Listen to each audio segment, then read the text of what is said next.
भाइयों और बहनें, अभी पाटिल जी ने कहा तो हमने सोचा था Z+ सुरक्षा में प्रधानमंत्री के परिवार के लोग घूमते हैं या नहीं घूमते। मैं आपसे सवाल करता हूं, क्या आप हमें आपसे दूर करना चाहते हो? तो आपकी सोच में Z+ आती है। हम हिंदुस्तान के सामान्य नागरिक के दिल में परिवार के सदस्य के रूप में रहना चाहते हैं और इसीलिए हमें वो हृदय में जो Z+ सुरक्षा मिलेगी वो बाहर की Z+ सुरक्षा से कम नहीं है।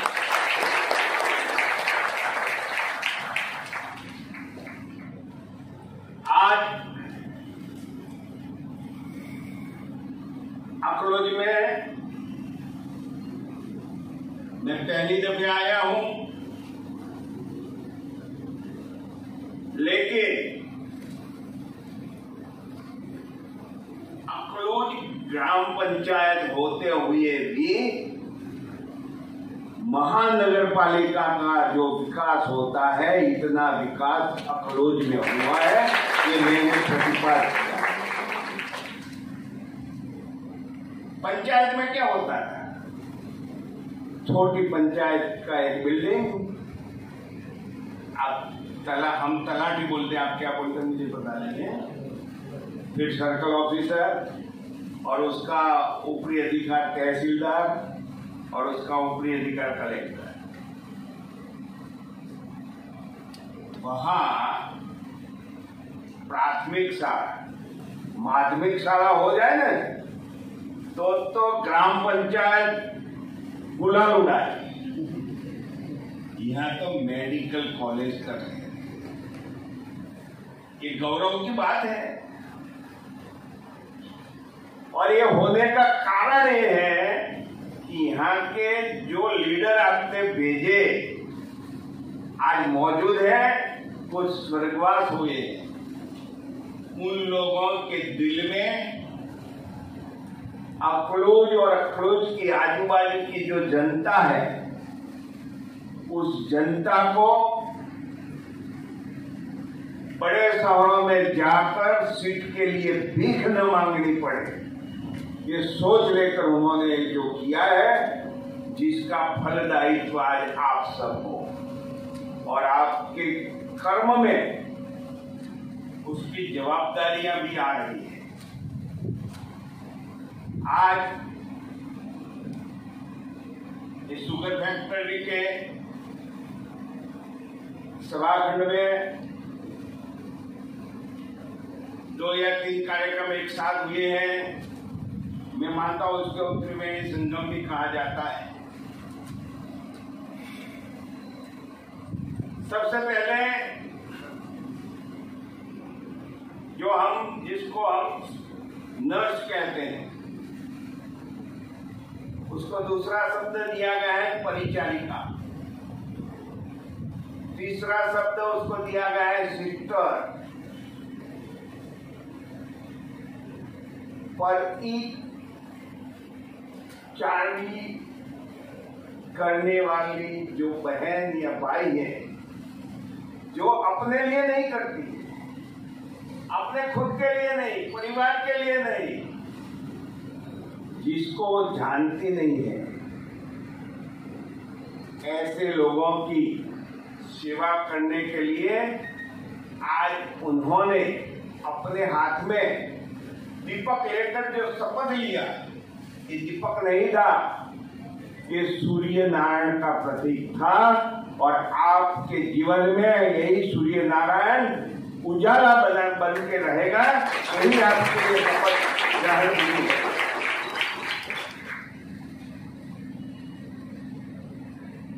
इस पेशे में आने वाले भाई और बहन को कितना अच्छा नाम दिया है, सिस्टर और ब्रदर।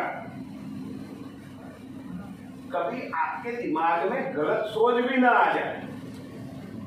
हर धर्म में, हमारी संस्कृति में, हर धर्म में सिस्टर के लिए जो आदर है, पवित्रता है, ब्रदर के लिए जो आदर है, पवित्रता है, वो इस पेशे में दाखिल होने वाले लोगों को दी गई है।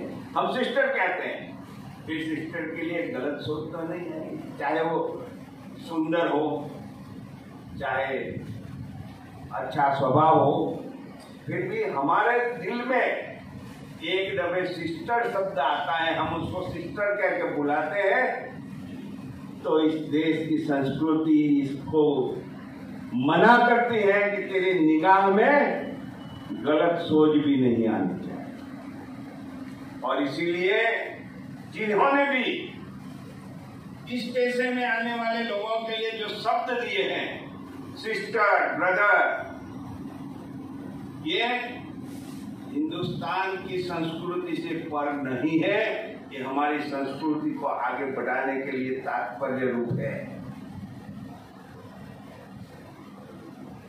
आजकल छोटे बच्चे भी अब तो बोलने लगे हैं। अभी मैं गया था एक परिवार में, वहां छोटी बच्ची थी, उसको मैंने पूछा स्कूल जाती है कि नहीं, उसने बोला कोविड है। अब हमें समझाने की जरूरत नहीं है, छोटे बच्चे भी समझ जाते हैं कि कोविड में क्या करना है।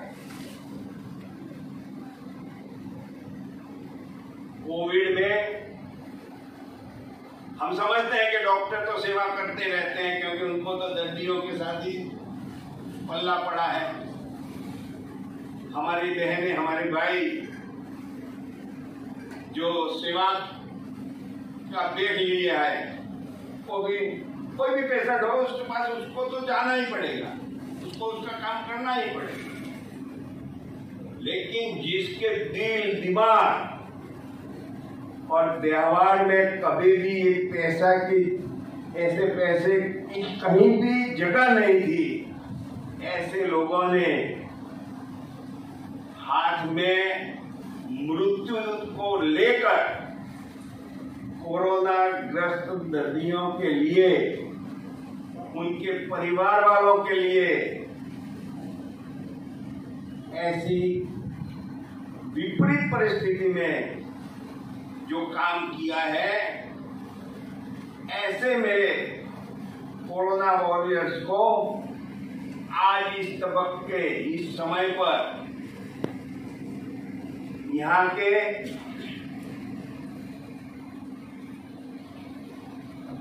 सोचने वाले लीडरों ने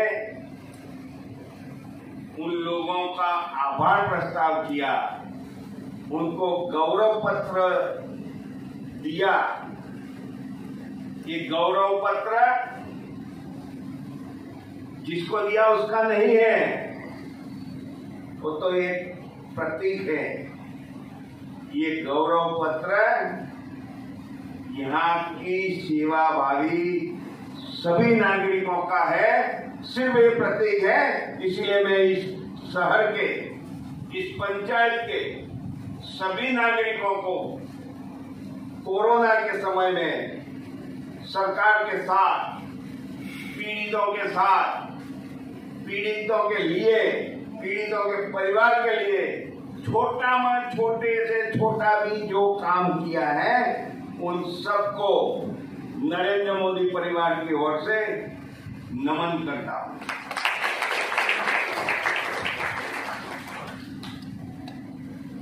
कि कोरोना कैसा है? पहला विश्व युद्ध लड़ा गया, वहां गोलियां चली, बम फेंके गए। दूसरे विश्व युद्ध में भी वही हुआ। अब पूरे विश्व की मानव जात पर ये तीसरा विश्व युद्ध चल रहा है।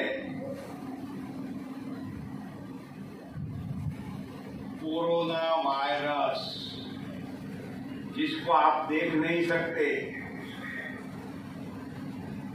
जिसको आप पकड़ नहीं सकते, जिसको आप गोली नहीं मार सकते, फिर भी उससे बचने के लिए इस विषय के मेडिकल लाइन के WHO ने जो गाइडलाइंस दी है, तब मुझे याद आता है जब हमारे पंत प्रधान लाल बहादुर शास्त्री थे, भारत पाकिस्तान का युद्ध छिड़ा गया, तब तो मैं छोटा था, तब हमें गाइडलाइंस दी गई थी, यदि बम गिरे रोड पे ऊंधे सो जाओ, आंखें दबा दो, हाथ पैर सीधे रखो, ये गाइडलाइन दी गई थी नहीं। यहाँ जो पत्रकार है बूढ़े, खिड़कियों की लाइट बाहर नहीं आनी चाहिए, पेपर लगा, ये सब गाइडलाइन थी। क्यों? कि दुश्मन हमारे पर वार करे तो हमारी हानि ज्यादा में ज्यादा न हो, कम में कम हो, ये गाइडलाइंस थी, ये युद्ध की गाइडलाइंस थी। आज ये तीसरा विश्व युद्ध जो कोरोना वायरस का संपूर्ण विश्व में मानव जात पर है, उसकी गाइडलाइंस भी सरकार ने, WHO ने, विश्व के कई जाने माने लोगों ने हमारे समक्ष रखा है। हमें भी तीसरी लहर से बचने के लिए वही गाइडलाइंस के जरिए दिमाग से कोरोना चला गया है ये भूलकर, ये महापापी षड्यंत्र कभी भी घुस जाएगा, ये पर्यंत हमारी सोच में रहना चाहिए और इसके साथ हमें कटिबद्ध रहना चाहिए और गाइडलाइंस के मुताबिक हमारा व्यवहार, हमारे पारिवारिक प्रसंगे, सामाजिक प्रसंगे को हमें स्वरूप देना चाहिए। कोरोना वायरस से हमने इतना तो हासिल कर दिया है। हिंदुस्तान में एक केरला, दूसरा महाराष्ट्र, कोरोना के लिए हर रोज उसका आंक आता था कि महाराष्ट्र में आज 50,000, 80,000 केस पाए गए। फिर भी हमारे महाराष्ट्र के नागरिकों ने कोरोना वायरस को इतना महान करने में ताकत का उपयोग किया है। ये ताकत यदि मिली है तो महाराजा छत्रपति शिवाजी महाराज जी की एक देन है, क्योंकि ये खून में, ये सोच में, जैसे छत्रपति शिवाजी महाराज दुश्मन पर वार करने के लिए, गुजराती में गेरिला युद्ध कहते हैं, आप क्या कहते हो याद नहीं है मुझे, गेरिला युद्ध करके यानी टेकरियों में छुप कर, छोटी गली से जब लश्कर पसार होता है विरोधियों का, तो उसके ऊपर वार कर उसको भगाने का, उसको छिन्न भिन्न करने की जो चाल चली थी हिंदुस्तान में पहली बार, उसी छत्रपति शिवाजी महाराज की सोच की देन हमारे महाराष्ट्र के नागरिकों के दिल में आज भी है। और इसीलिए जितनी झड़प से कोरोना वायरस यहाँ फैला, उसको दबाने के लिए ये गेरिला काम जो शुरू हुआ, इसकी वजह से आज आपके सामने मैं आ सका हूं और आप मेरे सामने बैठ सके। ये हमारे लिए गौरव की बात है। अब कहा जाता है तीसरी लहर आ रही है। गुजरात में तो 2 दिन पहले समाचार थे कि कुछ 25 नए केस मिल गए हैं, सच्चा खोटा तो पता नहीं है, लेकिन मैं मीडिया वाले मेरे मित्रों से इतना तो कहना चाहता हूं कि नेगेटिव के साथ पॉजिटिव भी समाचार दिया जाए तो नागरिकों में जो भय पैदा होता है, जो असुरक्षितता प्रस्तावित होती है, वो असुरक्षितता प्रस्थापित नहीं होगी, इसके लिए मुझे चर्चिल याद आता है। दूसरे विश्व युद्ध में चर्चिल हार रहा था। चर्चिल के पास शस्त्र सरंजाम नहीं था, फिर भी लकड़े के हथियार बना के गाड़ियों में लेकर घूमता रहा और जनता में बताता रहा कि अपने पास सब कुछ है, डरो मत, अपने पास सब कुछ है, डरो मत। मेरे मीडिया वाले भाइयों को मैं आज यही आशा करता हूं, आप भी चर्चिल बनिए, देश को हानि पहुंचे, देश की जनता का आत्मबल टूटे, ऐसा कोई भी समाचार भय फैलाने के लिए प्रस्तावित न हो, इसका संज्ञा रखें। इसी बात के साथ यहाँ के मेडिकल ऑफिसरों को,